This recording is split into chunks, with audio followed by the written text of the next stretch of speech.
Jusqu'à 9h, Annabelle Galotti, Raphaël Marcellia, France Bleu Matin. Sans oublier Frédéric Vialet. Frédéric Vialet, depuis 6h40 ce matin, nous parlons de ce week-end pascal qui arrive, c'est vrai.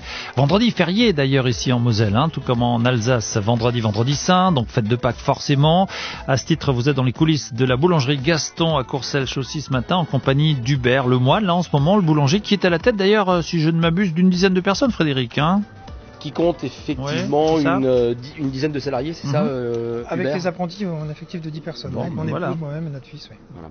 Une entreprise donc familiale. Pâques se prépare, ça se solde par quoi pour vous, boulanger? Beaucoup de préparation, beaucoup plus de travail ou juste un peu plus? Non, beaucoup plus de travail. Pâques, ça reste dans la profession la deuxième plus grosse fête après les fêtes de fin d'année.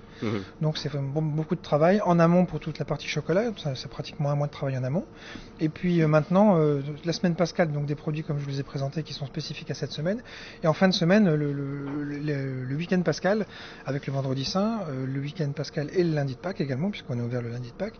Donc là, beaucoup d'entremets de préparation, comme vous a dit Alexandre, le gâteau pascal qu'on fait spécifiquement, mais les nids. Rappelez-nous ce que c'est que le gâteau pascal. Alors ça sera donc cette année le délice de Pâques qui sera biscuit coco, mousse chocolat au lait. Voilà. D'accord. Pour faire simple.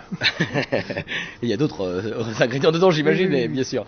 Oui, pardon, je vous laisse poursuivre. Les nids de Pâques qui sont comme à Noël des nids en crème au beurre, comme pour les bûches de Noël. On n'en fait pratiquement plus au cours d'année des produits crème au beurre parce que c'est plus à la mode. Par contre, c'est toujours demandé pour les fêtes de Pâques et pour les fêtes de fin d'année. Donc on fait une crème au beurre tout à fait traditionnelle avec un beurre des Charentes. Et on fait ces nids, ces gâteaux, ces entremets en forme de nid, plus toute la gamme de gâteaux habituels qu'on décore spécifiquement pour Pâques, bien sûr. Pour Pâques, qui ont un look différent. Un look différent, c'est ça. Et justement, le look fait que du coup, les gens regardent les gâteaux un peu différemment. Absolument, oui. Déjà parce qu'ils reconnaissent pas forcément le gâteau qu'ils prennent d'ordinaire. Et puis il y a le côté sympa qui fait que ça plaît pour la fête de famille. Le chocolat, vous le faites ici, toute une partie qui est travaillée ici. Le chocolat est fait ici, mais l'après-midi. C'est-à-dire que pour le chocolat, il ne faut pas qu'il y ait de farine parce que c'est très fragile. Donc on attend qu'on ait fini toute la fabrication quotidienne. Il n'y a plus de farine volatile, et on peut travailler le chocolat l'après-midi. C'est très propre. Cela dit en passant, comment ça s'appelle ici? Le laboratoire? Alors, la partie pâtisserie, on appelle ça le laboratoire, et la partie boulangerie, on appelle ça le fournil. Et au fait, Hubert, pourquoi Gaston, la boulangerie Gaston? Aucun rapport, vous appelez Hubert? Voilà, je m'appelle Hubert, mais mon second prénom c'est Gaston, le troisième prénom de mon fils Gaston, et surtout c'était le prénom de mon père, grand boulanger messin, qui était le premier de la troisième génération maintenant, et qui aurait eu 100 ans ce mois-ci. Voilà, toute une équipe qui se mobilise pour Pâques, la boulangerie Gaston, bien sûr, mais pas seulement, il y a bien sûr l'ensemble des boulangers qu'on peut saluer de la profession, et les chocolatiers aussi, bien évidemment, qui vont beaucoup travailler. On va sans doute en reparler d'ailleurs sur France Bleu Lorraine. Ce matin, j'étais à Courcelles-Chaussy. Merci Hubert pour l'accueil, à toute l'équipe. Et puis, avec un peu d'avance, parce qu'on est quand même ce sera lundi prochain, le lundi de Pâques.